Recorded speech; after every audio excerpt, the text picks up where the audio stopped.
Alors, rebonjour les amis des couteaux, ici c'est Jean qui vous parle pour la chaîne du Maître des couteaux. Alors aujourd'hui, on va procéder au désassemblage et à l'entretien de ce très beau couteau de la compagnie SRM, c'est le Grand Azika.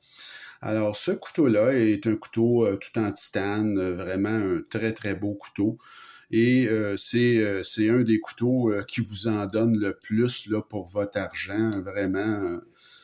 J'ai payé ce couteau-là 135 et je vous garantis que autant les matériaux que la confection de ce couteau-là, c'est nettement un couteau qui devrait se vendre beaucoup plus cher.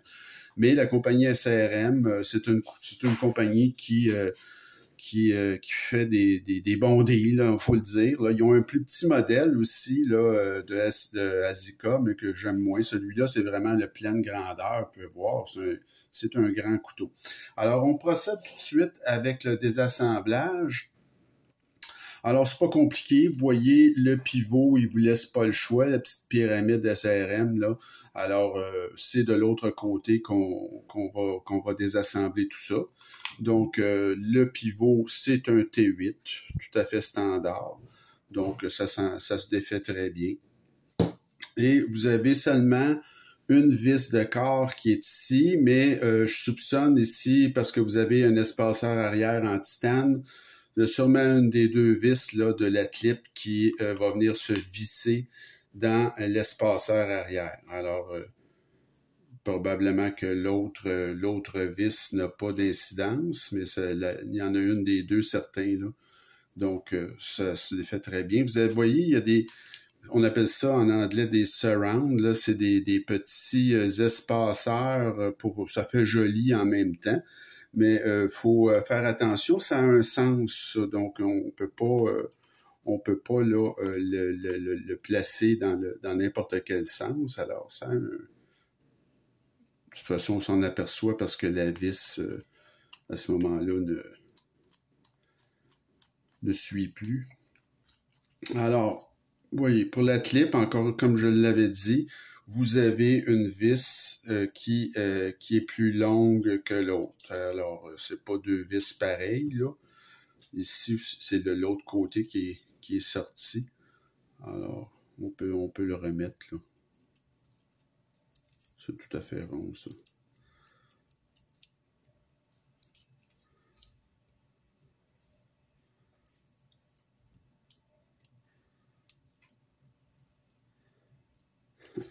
Alors, parce que je dis ça, ça ne veut pas rentrer. Alors, normalement, ce petit morceau-là ici est rond. Il ne devrait pas me faire de misère pour rentrer là, là.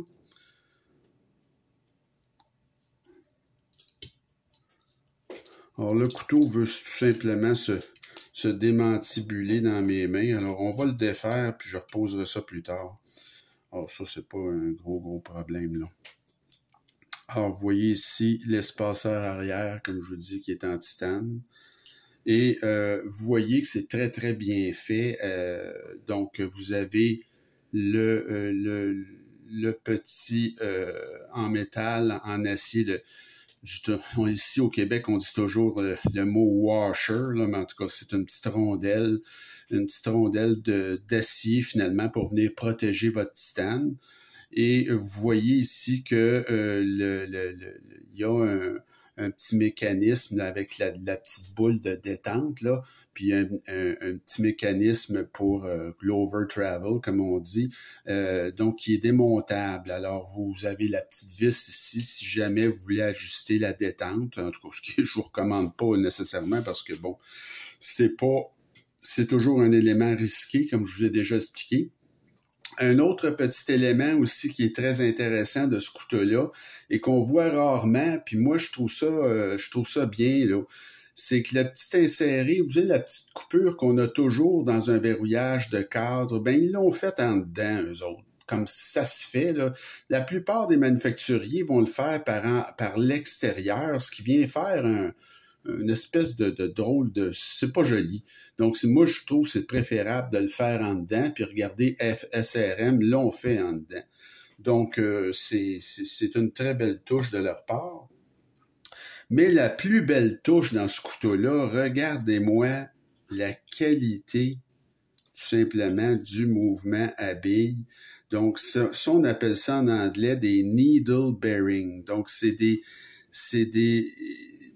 roulements à billes, mais de type aiguille. Alors, écoutez, pour un couteau de 135 $, c'est juste extraordinaire. Parce que ça, encore une fois, c'est un mouvement à billes qui est plus dispendieux là, qu'un mouvement à billes régulier où vous avez juste les petites boules. Donc, c'est incroyable qu'on nous donne ce genre de qualité-là à ce prix-là. Donc, félicitations à SRM, vraiment. Alors, ce couteau-là, regardez, je pense que je vais le dégraisser un petit peu parce que il est un petit peu, là, c'est pas sale, mais en fait, c'est pas, il y a de la graisse, comme, c'est pas de l'huile, là, c'est comme une graisse, donc, tout simplement, je vais mettre un petit peu d'alcool, puis on va dégraisser tout ça, là. Autant les très beaux, le très beau roulement avec des abeilles aiguilles, là. Comme je vous dis, c'est relativement rare en passant, hein. Je crois que j'ai seulement un autre couteau qui a cette caractéristique-là, et curieusement, c'est pas un couteau cher non plus. Donc, c'est vraiment, c'est intéressant, là. Moi, j'apprécie vraiment ces détails-là. C'est quelque chose là, de très bien. Alors, c'est fait, là, tout simplement, c'est pas plus compliqué que ça. Alors, on peut remettre ça en place ici avec ce petit montant-là là, qui voulait pas s'insérer. Je sais pas trop pourquoi. Donc, là, on va le replacer, lui.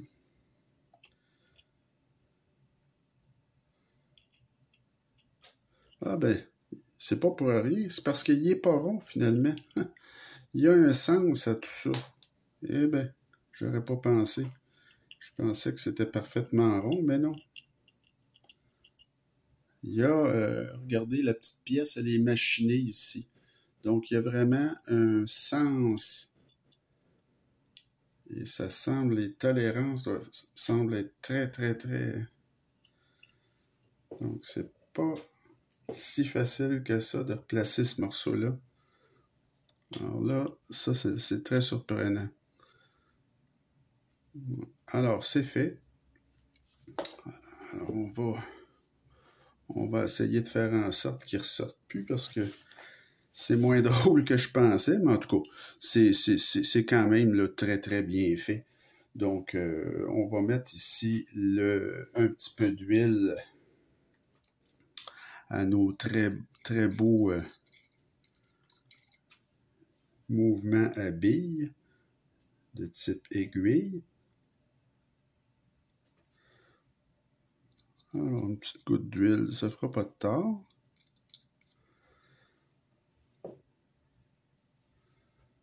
Alors, vous voyez ici qu'il m'avait échappé, je regardais où est-ce que c'était. Le cran d'arrêt, tout simplement, il est sorti, je m'en suis pas aperçu. Alors, c'est pas bien grave, là, on n'est pas...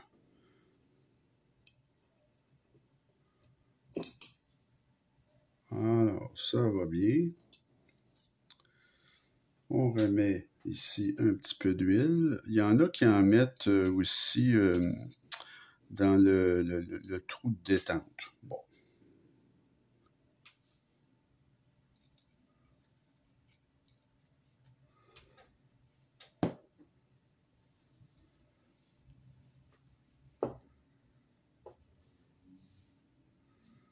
Alors, j'avais un autre petit barillet, moi, ici, qui est sorti, là, que je n'avais pas vu.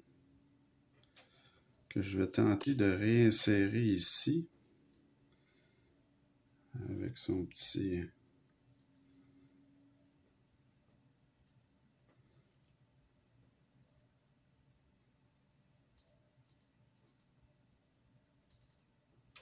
On le fera après. OK. Donc, là, ici...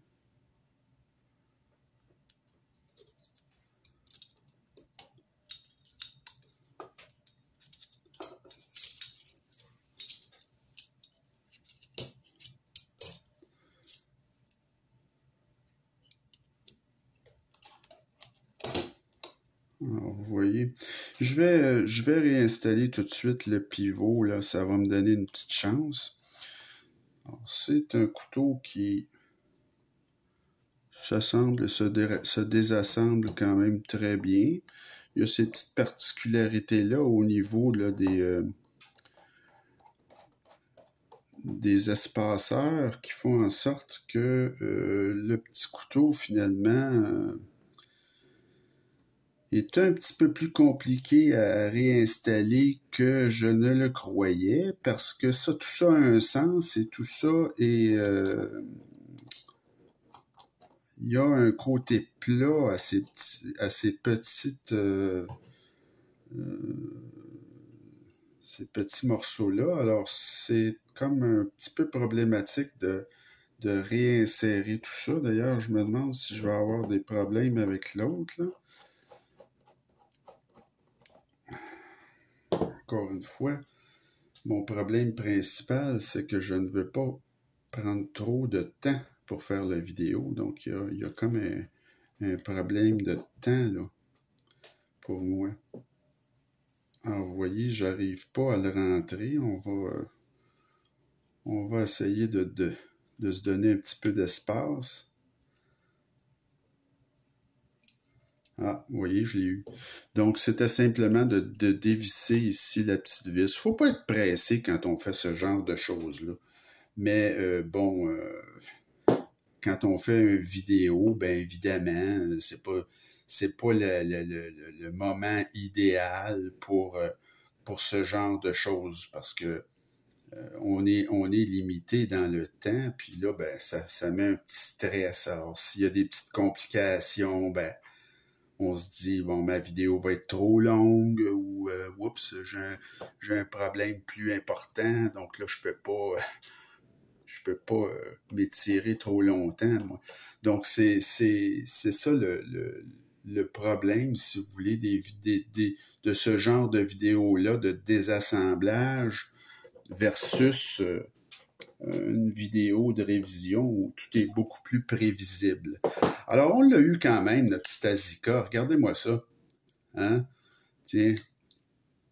C'est un couteau qui fonctionne très, très bien. Regardez, il n'y a aucun jeu de lame. Je semble avoir eu la bonne tension tout de suite en partant. Peut-être un petit peu serré. On va essayer de le desserrer. Juste une petite affaire. Regardez si l'action, toujours aucun jeu de lame. Écoutez, on peut difficilement demander mieux. Donc, c'est fait. Alors, voici pour la révision de ce Azika, ce SRM Azika. Alors, ça s'est bien fait. C'était un petit désassemblage qui n'était pas très, très difficile à faire. Les 3 prochaines vidéos, alors, comme je vous avais dit, on va revenir à nos révisions parce que j'ai fait certains achats. Au moment où vous allez voir ces vidéos-là, ça va avoir passé depuis longtemps. Mais présentement, on est dans la période d'avant Noël. Donc, ici au Québec, on a le Black Friday et le Cyber Lundi, là, donc le vendredi fou et le Cyber Lundi. Et c'est le moment de l'année idéal pour acheter des couteaux. Il y a des ventes que vous ne retrouvez jamais dans le restant de l'année, et c'est suivi des ventes de Noël. Donc, j'ai fait certains achats vraiment à des prix, là, je vais vous dire des prix. Vous voyez, ça, c'est un couteau que je regardais depuis un bout de temps. C'est le Sirius de Ray Laconico, que j'aime beaucoup, mais dans sa version budget. Et même budget, ce couteau-là, normalement, c'est un couteau qui se vend 85 $. Alors, ce couteau-là, je l'ai payé 57. 57 ou 59. Mais c'était dans le cadre de cette vente-là. Alors, les couteaux que vous allez voir dans les prochaines semaines, les prochaines vidéos, c'est des couteaux que j'ai acquis à des prix impossibles là, à trouver parce que c'était dans le cadre de cette vente-là. Donc, je voulais vous avertir tout simplement. Alors, les 3 prochaines vidéos, ce sera des vidéos de révision de mes achats récents. Alors, j'espère que cette vidéo-là vous a plu et puis on va continuer avec l'alternance comme ça de révision et de couteaux pour les désassemblages et entretiens. Laissez-moi savoir ce que vous en pensez. Il me reste à vous souhaiter une bonne fin de journée. On se retrouve très bientôt. Salut!